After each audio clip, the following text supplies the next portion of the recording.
when you're following the pull and the call of your soul, and you know, you've been putting in the graft with your art, with your creations, with your voice, with your essence, your message, you've been going inward and nothing's moving. Although it seems, right, it seems that way, that nothing's moving. But this is what people don't understand about the soul path, about the soul journey, about the path to authenticity, is that there is stuff happening in the unseen realms that quite literally we cannot see, because it's energy, it's energetics. There's a shifting happening on this planet constantly. Energy is constantly moving, trajectories constantly moving. The decisions you make, the choices you make, all shift the trajectory of the timing of your life also, with the divine plan. But what has just come to me now is there are people now that are trying, or not trying, but like are sort of intervening in that process, in that they're like, oh, like, you know, this person's here and you're still here, but that's because this person did this and you're not doing this. Now, there is some truth in this, right? Because yes, we need to be taking aligned action, but do not forget about the part where you need to retrieve your energy, where you need to retract your energy, where you need to retreat back within yourself to cultivate, reflect and relish in your own art and creations and your story, and refining what that is. There's refinement periods throughout the creative journey, and if we don't hop into those places and listen to that calling when it comes, and we listen to the people on the internet over our intuition,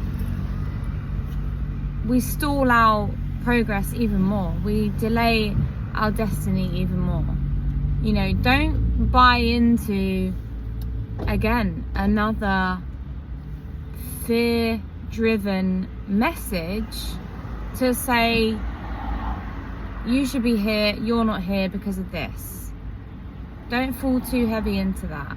Okay, some people aren't doing it from a place of fear. Some people are doing it from a place of like, you know, I've been here, I've been where you are, and if we could just give you a little nudge, because you know, sometimes we do need that nudge. But this is why, guys, this is why we have to retune into our own intuition, because 2026, I mean, it's already happening now. Everyone is coming in with their perspective, everyone's coming in with a message, everyone is bringing their voice, and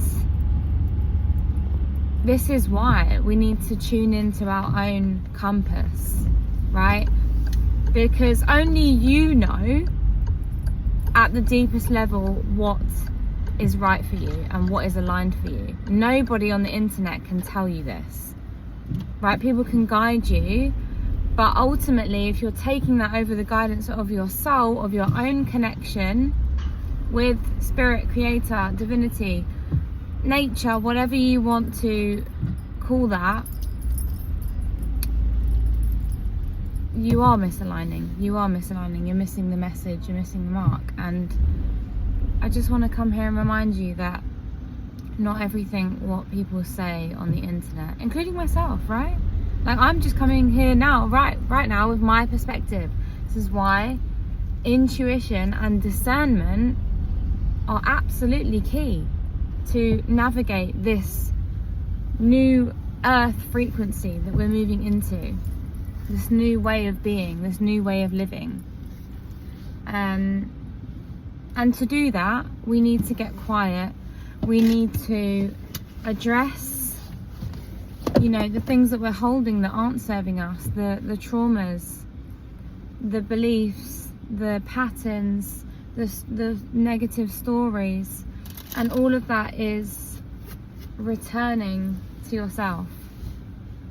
And there are many practices that we can do to return to the self. You know, I speak about them, I share about them all the time. You know, journaling, writing, dancing, intentional movement, you know, self-touch. Those things are really what grounds you here in the present moment, because that's ultimately what we're trying to access always, is presence, because that's all that we have is the present moment.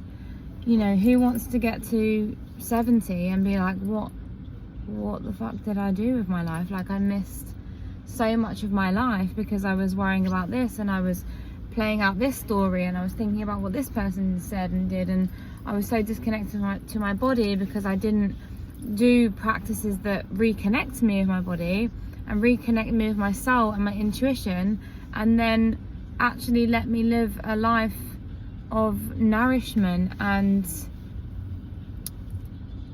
delight. Like, I want to live in delight, please. I know it's not always delight, but I'll choose that. So yeah, I've spoken really long. This was much longer than I thought it was going to be, but I'm sending you so much love.